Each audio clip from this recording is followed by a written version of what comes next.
What if I told you one of the most impactful and powerful emperors in Roman history was an African man? They didn't teach us that in school, did they? Hi, my name is Alfonso, and I'm CEO of Black Joy Global Travel. And what my company does is help Black people find their sense of joy, peace, purpose, and identity through global travel. So if you're struggling to travel, you don't know where to start, but you want to go global, go to www.blackjoytravel.com and book a consultation today. And I'd love to help you book your next trip. So, this episode is one that I wanted to do a long time because when I started Black Joy Global Travel, this was really the story that inspired that for me. I lived in Italy for 3 years, and yes, that means I went to Rome. I went to Mount Vesuvius even, Pompeii. Yes, I went everywhere. Florence, Milan, Verona, Venice, you name it, I was there. Never once did I hear this name, Septimius Severus. And we're going to watch a documentary on him today because this is something that's super important. For us as African American people, Black people, African diaspora, for us to understand the impact that we've had on the world and for our history not to be erased, we have to have an understanding of it. And if you want to change the world, you got to travel the world. And that's why this company was born in the first place. That's why this channel was started in the first place. Now, if you're into true crime and real conversation, real things that are going on today, I also have a channel called Alfonso Speaks that you can check out, like, share, and subscribe. And you can watch all my videos there where I cover true crime trials and also some political things that are going on in the world today. So make sure you guys check that out. So without further ado, a big thank you here to Ancient Rome Live for making this documentary. We're going to check this out and we're going to learn something today. Now, I'm never going to pretend to be an expert on world history. I'm just a relentless pursuer of world history. I love to learn, I love to travel, and this is one of the stories that I really wanted to learn more about, and I wanted to bring it to you guys as well. So let's check this out. Today we're going to explore Septimius Severus and the Severan dynasty, the last great dynasty of Imperial Rome, and their impact on the city. One of the most incredible, dynamic, evolutionary dynasties in the history of Rome is the Severans. And we have finally the African emperor in charge of the empire. He has a harrowing beginning to his reign. He has to fight wars all over the empire, ultimately very successful, ultimately even conquering the Parthian Empire. And he leaves behind not one heir, but two, Caracalla and Geta. It doesn't go so well for Geta, of course. And then you have the dynasty perpetuated all the way to 235 with Alexander Severus. So it is there's a dynamic cast of characters in this dynasty. And I thought, who better to talk to about this dynasty, these individuals, their achievements, their failings, than Dr. Simon Elliott, archaeologist and author. And in fact, coming out really soon is his latest book on the Severan dynasty, on Septimius Severus. I found it very interesting that when I was in Rome, most of what I heard about was Julius Caesar, obviously. He's like the most famous Roman emperor who ever lived. And he had such a tragic ending that, it's something that people have been drawn to throughout history. It's totally understandable. But why didn't I hear about an African Roman emperor? I would have never thought that there was an African Roman emperor. I don't think the common man does know that there was an African Roman emperor. But now I know, and now I want to know more. They're going to want to check that out. But for Ancient Rome Live, we're pleased to be able to talk with him about this period of Roman history. Where else? In Rome, starting off with, in front of, the Arch of Septimius Severus. My name is Dr. Simon Elliott, FSA. I'm a broadcaster, historian and archaeologist, and it's my absolute pleasure to be here with Ancient Rome Live in the Forum Romanum, one of my favourite places in the entire world. Today, I'm going to talk about Septimius Severus, the great warrior emperor. He was the emperor from AD 145 to AD 211, born in Leptis Magna in April in the blazing heat of a late spring in North Africa, in the richest town of Roman North Africa, one of the richest parts of the Roman Empire, dies in the freezing cold of a northern British winter in February 211 in York, Iberacum. But he came to Rome 4 times. So he was here in AD 193 when he became the emperor at the point of a sword, entering the Curia Senate House, which is in front of me now, at the point of a sword, literally, and forced the senators to accept him as the emperor.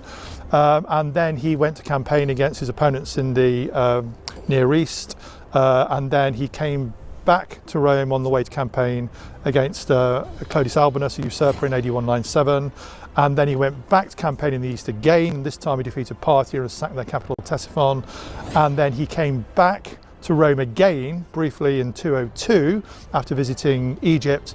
Was only here 6 months, went to North Africa on this triumphal parade through North Africa, visiting all the key sites there, ultimately going to Leptis Magna, his hometown, which he'd not been to for nearly 30 years, and he rebuilt the whole thing. So today Leptis Magna, as you see it, is the town that Severus built when he went on his visit. And then he came back to Rome again in 203 and was here from 203 to 208 when he went to Britain, campaigned in 209 and 210 to try and conquer the far north of Scotland. Almost succeeded, but died in York in 211. So that's the story of Septimius Severus. When we look at the entire Severan dynasty, we have to remember the women as real protagonists, starting with Julia Domna. She was the second wife of Septimius Severus. She was from Syria, and she brought with her a lot of prestige, and her great intelligence guided her sons, Caracalla and Geta. She's not the only one in the Severan dynasty, and when we delve into the history of the successive emperors, and no one ever stands out as much as Septimius Severus, we see that the women are behind the throne, oftentimes the most important power. And they didn't just signal the importance of that extensive network of family members of the Severans, but also they were present, they were builders in Rome. Right behind me is the Temple of Vesta. Now the Temple of Vesta you can see here was rebuilt in the Severan period. The original temple burnt down in the fire in 191, a great fire in which a lot of the buildings in the Forum Romanum were destroyed in the reign of Commodus. But when Septimius Severus became the emperor in 193, his wife Julia Domna, his second wife, the mother of Caracalla and Geta, she championed the Temple of Vesta, and she, Julia Domna, effectively had it rebuilt. So the building you see today is actually the building which was rebuilt on the orders of Julia Domna, the wife of Septimius Severus. So one of the things that immediately sticks out to me about Septimius Severus is that he did all of that traveling. That's number one. I love that. We have something in common already, right? I've been to 4 continents, still working on the 5th and 6th one. Have no interest in going to the 7th one, which is Antarctica. No, thank you. No, thank you. The only ones left on my list are South America and Australia. But I also love that he did all that traveling, he did all that conquering, and then he went back to his hometown and built it back up. Like how awesome is that? When I look at my heroes from modern day, even I think about Nipsey Hussle, for example. Going all around the world, performing, doing this, doing that, making all this money, and then coming back to Crenshaw and just rebuilding, right? Like, I love to see stuff like that. I love to see people not forget where they come from and try to build it up. You know, it could work, it could not work. Who knows? But like, you try and you give it a good attempt. And it looks like he was successful in his efforts to do so. Of the site of the Temple of Elagabalus, and Elagabalus was one of the Severan dynasty. So we'll start with the beginning in AD 193 with Septimius Severus. He's the emperor through. So right here, what they're showing, that is the picture of the statue that he has in the British Museum. Now, be honest, guys. If you look at this statue, does this look like a black man? Does this look like an African individual? No. No. And it's not painted bronze. It's like nothing, right? Why? Why is that? We've seen a lot throughout history that things have been a little whitewashed when it comes to world history. Things don't always maintain their accuracy throughout history. People like to rewrite stuff or hide stuff in plain sight. But make no doubt about it, Septimius Severus was a black man, and a successful black man at that. He's replaced briefly with the diarchy of Caracalla and Geta, and then Caracalla by the end of 211 has either murdered or had murdered Geta. So then we have Caracalla. Caracalla is the emperor through to 217 when he's assassinated himself while having a comfort break on the eastern frontier. You live by the sword, you die by the sword. And he's replaced by the Praetorian prefect Macrinus, who's only briefly the emperor. And then we go back to the Severan dynasty again. So we have Elagabalus, and then finally Alexander Severus. And Alexander Severus himself is assassinated on the Rhine frontier, fighting the Germans by one of his own generals, Maximinus Thrax, and that brings to the end the Severan dynasty. Here we have the famous painted tondo today in Berlin. It shows the imperial family, the first of the Severan dynasty, Syrian Julia Domna. Septimius Severus, the first African emperor, and their sons. There's Caracalla on the... I mean, that painting is undeniable. Like, you can't look at that and say that that's not a black man right there. That's powerful. I also didn't know that that arch was named after Septimius Severus. Like, I want this to be like a name that's as common as Julius Caesar is. And I know, like, for historians or for people who like really study world history, like, this isn't a shocker or like brand new news for them. But when you have I guess I'll call it pop culture or mainstream. If you say Roman Empire, what's the first name that's probably going to come to mind? Julius Caesar. But why not Septimius Severus? Why not him? Why not tell more stories about him? I wonder if there's any movies made about him or anything. I'll have to check it out. right, and the defaced portrait of Gaeta. This truly was a hyper-competitive family. One of the great untold stories about Rome is the Severan period and the Severan rebuilding program. So when Severus became the emperor in 193, from that time he visited Rome 4 times before leaving in 208, and then he died in York in 211. But if you look at the Forum Romanum, or if you look at the Palatine Imperial Palace, much of the structures you see today are still Severan. Not just the Arch of Septimius Severus, the magnificent, my favourite arch in the Forum Romanum. If you go on the Palatine Hill, the buildings behind us are called the Severan buildings. So this is part of the Severan Imperial Palace, which he reconstructed. Severus was a huge fan of standing on the viewing platform, which he built more or less where the viewing platform is today, to look at activities in the Circus Maximus, which is that way. And then in front of where I'm standing is the very famous Septizodium. Septizodium was an infeum, this grand facade with cascading gardens and waterfalls, which Severus built on the front of the Imperial Palace, which was the entrance to the Severan Palace. And even the Temple of Vesta was rebuilt by Julian Domna. So much of Rome that you see today, ancient Rome, is Severan in period. See, that's very important as well, to understand that most of what is still standing today in Rome, when you go down, if you've been to Rome or if you haven't been to Rome, there is, like, there's a regular city built around the ruins now, but the ruins still are there. They do a good job in Italy of maintaining all of their important historical monuments and artifacts and things. They have the ruins in the middle of the city that you go into, and you just explore. You can explore with a tour guide, all that good stuff, right? But, like, who would think, you're looking around and wow, all of this was built at the command of an African man. Well, most of it. Not all of it, let me be accurate, but most of it that you see is built by an African man, like, at his direction, at his leadership.